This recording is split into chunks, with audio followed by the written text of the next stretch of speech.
Hulu's Good American Family with Ellen Pompeo scrambles a wild true crime case. New York AP. If Ellen Pompeo was going to find a new role after 20 years as a series regular on ABC's Grey's Anatomy, it had to be good. She thinks she found it as a supermom whose world collapses in Hulu's Good American Family.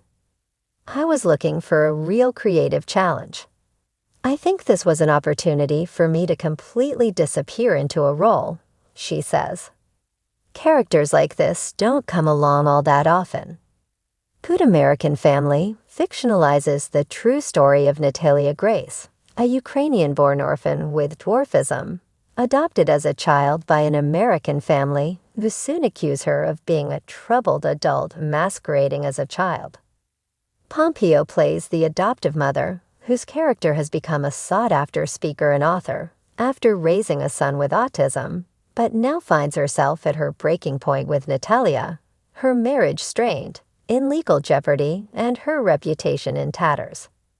We were taking all of this research that we had and amplifying certain moments or adjusting certain moments for kind of dramatic license, says creator and co-showrunner Katie Robbins, who also created Sunny and wrote for The Affair.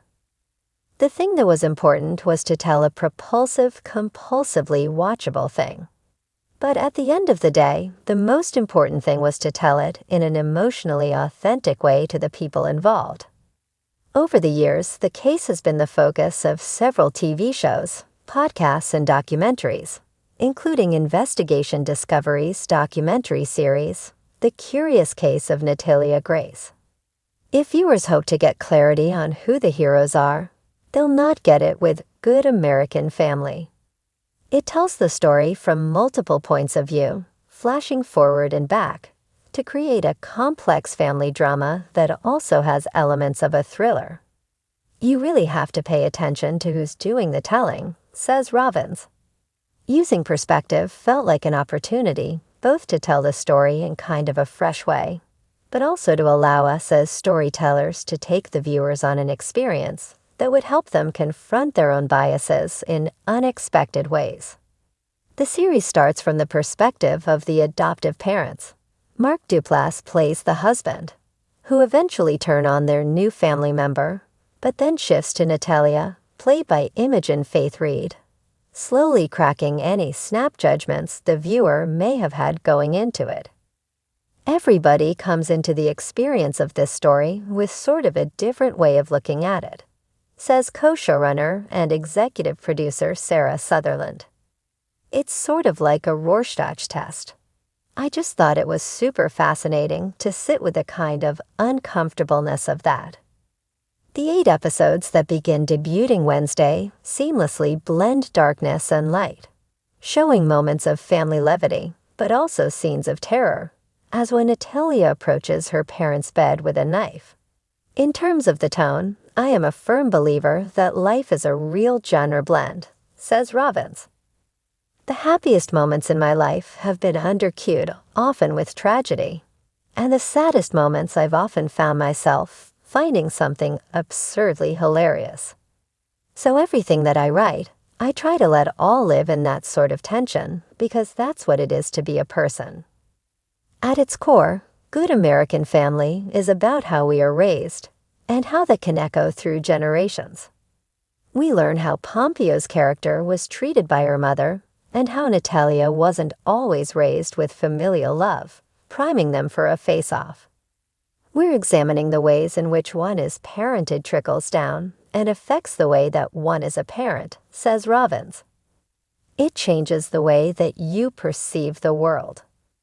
And I think that it's a fascinating thing that runs through the arc of this series. Pompeo sees an even larger point, how everyone these days has their own definitive version of events and sees things through their own lens. Even if you know you're wrong, it takes an extraordinary amount of humility to admit you're wrong. It's so much easier to just go with it, stick to the ego, and say, I wasn't wrong, she says. We see that with what's happening in our country right now. People will fight to the death before they admit they were wrong. It doesn't matter what we see, right? She adds, we're seeing things before our eyes, and people are saying something else, and we're choosing to believe what was said instead of what we're seeing. And that is the human condition. In a world of suburban perfection, behind white picket fences and manicured lawns, Hulu's new original series, Good American Family, dives into the festering rot beneath the surface. Executive produced and starring Ellen Pompeo in her return to series television, this true crime dramatization isn't just a whodunit, it's a how deep does this go? Based on the bizarre, real-life disappearance of Dr. Felicity Granger in 2019 from her sprawling colonial home in New Canaan, Connecticut, the show blends family drama with true crime in a way only Hulu could dare, and only Ellen Pompeo could anchor. Pompeo plays Olivia Hartley, a poised but haunted former trauma surgeon turned family counselor who moves with her husband and 3 children into the idyllic Granger neighborhood. The show opens on the chilling discovery: a garden freshly dug, 2 perfectly manicured, concealing no roots, just secrets. A neighbor's dog unearths a piece of linen with a human tooth wrapped inside. The camera pans to Olivia's wide eyes, silently watching from her kitchen window, her coffee cup trembling. Each episode of Good American Family is framed around Olivia's therapy sessions with local families, peeling away the masks of American domesticity one client at a time.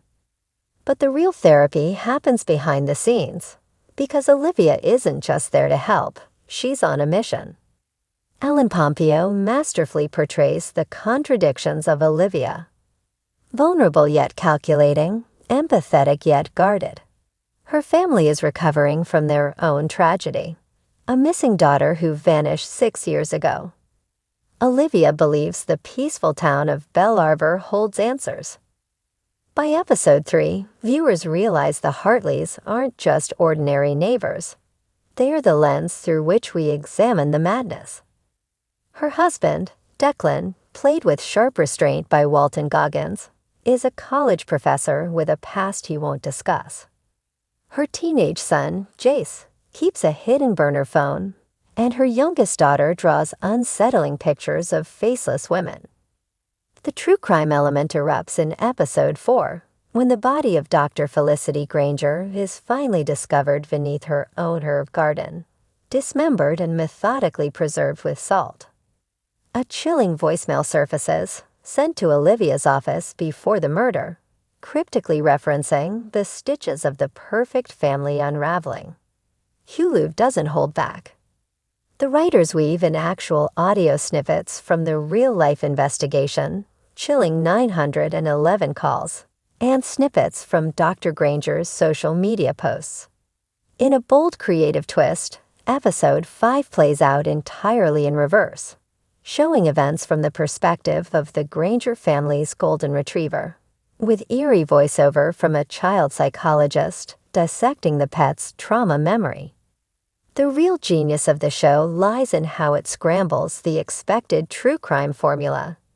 Each suspect, every member of the community, is both sympathetic and suspicious.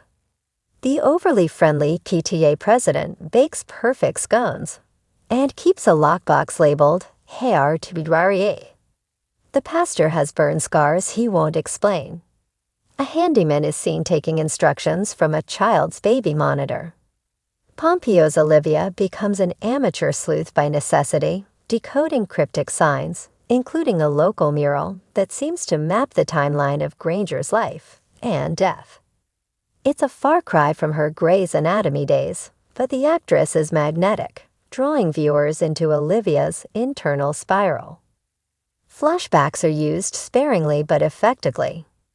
In one jarring scene, we see young Olivia at a pageant in the 1980s, her mother brushing her hair too hard while whispering, "Perfection is a virtue."